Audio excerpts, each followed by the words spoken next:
आज हम आपको खास महल भूमि के बारे में बताएंगे। तो हेलो दोस्तों, नमस्कार। मैं विशाल कुमार, सर्वे टेक्निकल में स्वागत है। तो आज आपको खास महल भूमि के बारे में पूरी जानकारी दिया जाएगा कि आप लीज कैसे प्राप्त करें, लीज कितने साल के लिए दिया जाता है, लीज का लिए कितना रकम दिया जाता है, ये सब आपको जानकारी मिलेगा। तो खास महल एक प्रकार का सरकारी भूमि है। अभी पहले इसको हम कहते थे state secretary of state in council नाम से पहले दर्ज था खतिया में, और अब इसके नाम बदलकर खास महल किया गया। अब जो भी नया सर्वे में खाता खुलेगा वो खास महल बिहार सरकार के नाम से खाता खुलेगा।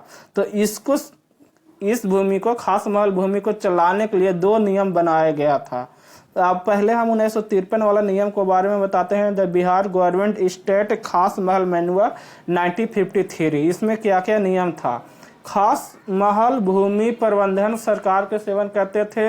आज़ादी के बाद 1953 में बिहार सरकार द्वारा खास महल भूमि के लिए प्रबंधन हेतु एक हस्तक किया गया, जिसे द बिहार गवर्नमेंट स्टेट खास महल मैनुअल 1953 कहा गया।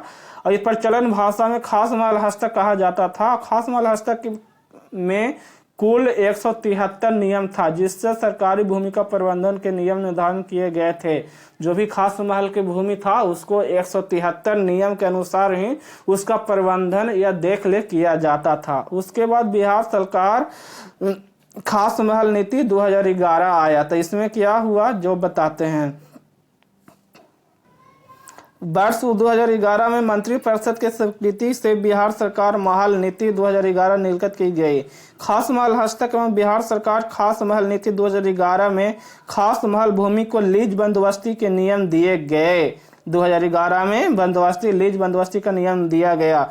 बिहार खास महल नीति 2011 कटिंग 19 के तहत सरकार द्वारा सभी लीज की अवधि 30 साल निर्धारित की गई। आपको जो भी जमीन अगर मिलेगा लीज पर तो वो 30 साल के लिए ही मिलेगा, आपको ज़्यादा टाइम के लिए नहीं मिलेगा। पहले 99 साल के लिए मिलता था। तो अब आपको बताते हैं सरकारी भूमि की प्रविष्टि में अगर आपके पास ये वाला जमीन खास महल जमीन आपके पास है, आप लीज पर लिए हैं, तो ये नया सर्वे में आपको प्रपत्र 6 जिसमें बना हुआ रहेगा।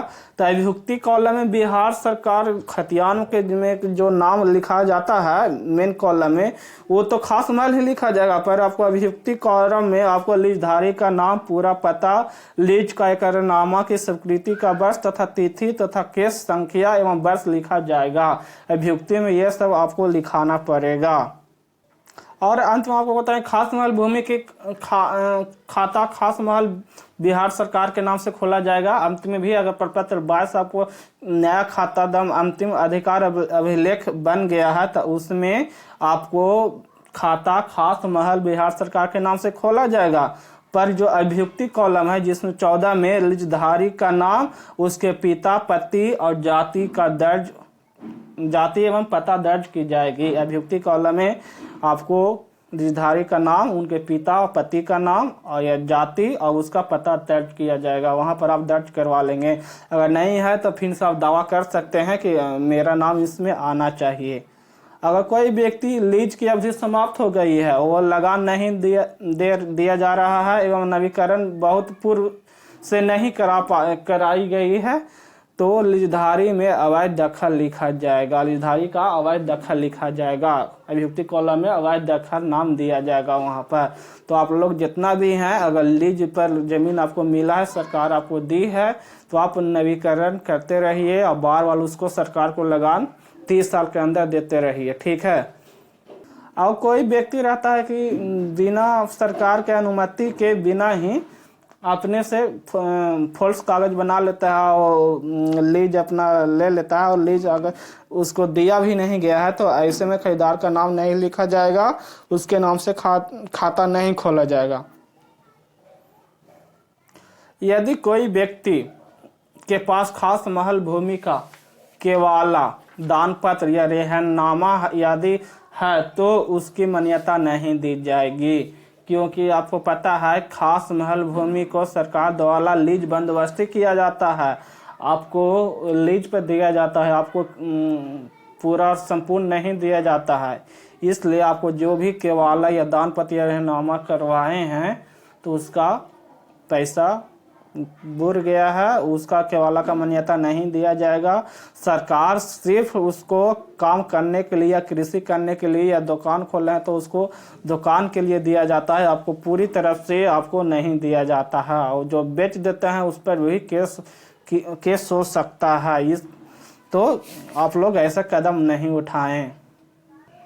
अगर किसी के पास खास महल भूमि के बंदोबस्ती या रसीद अंचल अधिकारी से कटा हुआ है या फिर हल्का कर्मचारी से काट लिया है, कोई भी हल्का कर्मचारी से, तो उस रसीद को मान्यता नहीं दिया जाएगा, क्योंकि आपको जो अंचल अधिकारी है वो खास महल भूमि को रसीद काटने का अधिकार नहीं है। ये बंदोबस्ती या रसीद काटने का अधिकार अंचल अधिकारी में प्रदत्त नहीं है। अगर कोई कहता है अंचल अधिकारी के अलावा हमको इतना पैसा दो हम आपको कटा देते हैं, तो उससे ऐसे कदम आप लोग नहीं उठाएं, उसका मान्यता नहीं दी जाएगी। अगर खास महल के संबंधित जमीन के जमाबंदी बंदोबस्ती के आधार पर प्रारंभ किया जाना अंकित पाया जाता है तो उसकी भी मान्यता नहीं दी जाएगी, क्योंकि खास महल भूमि को बंदोबस्ती की शक्ति अनुमंडल पदाधिकारी या समाहर्ता को भी नहीं है। यहाँ पर आप समझ गए, जो भी अगर आपको रसीद काटा जाता है या फिर जमाबंदी कायम कर लिया जाता है तो उसका भी मान्यता नहीं दिया जाएगा और इसका अधिकार अनुमंडल अधिकारी को भी नहीं है। तो कुछ जिलों में खास महल की भूमि रीजनल सर्वे में अवैध ढंग से खाता खुलवा लिया है, खाता भी खुलवा लिया है अपने नाम से ही। जो खास महल भूमि है उस पर अपने नाम से खाता खुलवा लिया है और रसीद भी काटी जा रही है। तो ऐसे मामले में खास महल नीति 2011 के अंतर्गत खाता रद्द करने का अधिकार है और सरकार के नाम पर खास महल बिहार सरकार के नाम से खाता खुलेगा। आप लोग और से बने नहीं रहे कि अगर रीजनल सर्वे में आप लोग अपने नाम से करवा लिए हैं तो ये हो पाएगा। तो यहाँ पर समझ गए आप लोग। आगे हम आपको बताएंगे कि खास महल भूमि का रजिस्टर कहाँ रहता है। तो खास महल भूमि का संबंधित रजिस्टर जीरा रजब शाखा में संधारित रहता है। आप जिला में जाइएगा वहाँ आपको खास महल रजिस्टर मिल जाएगा। अगर आपको कोई भी आपको पता करना है कि खास महल भूमि कौन कौन है, आप लीज पर लेना चाहते हैं काम करने के लिए, तो वहाँ से आप रजिस्टर पता कर लीजिए और उसके बाद आप उस जमीन को भी देख लीजिए कि वो परित है या फिर कैसा है या काम करने लायक है कि नहीं है। उसके बाद डिटेल पता करके आप बिहार सरकार के पास जाइए और बोलिए कि हमको ये ज़मीन चाहिए, तो आपको लीज पर प्राप्त हो सकता है। अगर आप खास महल की भूमि लीज पर लेना चाहते हैं तो आपको बिहार सरकार के सक्षम अधिकारी के पास जाना होगा और उसके लिए आपको या फिर कृषि करने के लिए या फिर आप कुछ अपना बिजनेस करना चाहते हैं, दुकान खोलना चाहते हैं, उसके लिए लेना चाहते हैं तो आपको पूरा डिटेल देना होगा। और लीजधारी आपको लीज पर दे देता है बिहार सरकार, उसके लिए आपको जमीन को उपयोग करने का अधिकार सिर्फ है प्रदान होता है। उसके एवज में सरकार निश्चित सालाना भुगतान करना होगा और बाद में लगान भी उसको भुगतान करना होगा आपको। अगर और उसमें जितना भी एकरनामा में आपको जमीन पैसा अंकित होगा उसको हर एक सालाना आपको देना होगा सरकार को। अगर रिन्यूअल वो है 30 साल तक वैलिड रहेगा, 30 साल के बाद आपको रिन्यूअल भी करवाना है। अगर नहीं करवाएंगे तो फिर से वो अपने आप बिहार सरकार के नाम पर वो प्रॉपर्टी ट्रांसफर हो जाएगा। बिहार सरकार के हैं ही उसका भी अति हो जाएगा, आपको उस पर अधिकार नहीं रहेगा। तो thanks for watching, subscribe the channel and like the video. आपको जानकारी कैसा लगे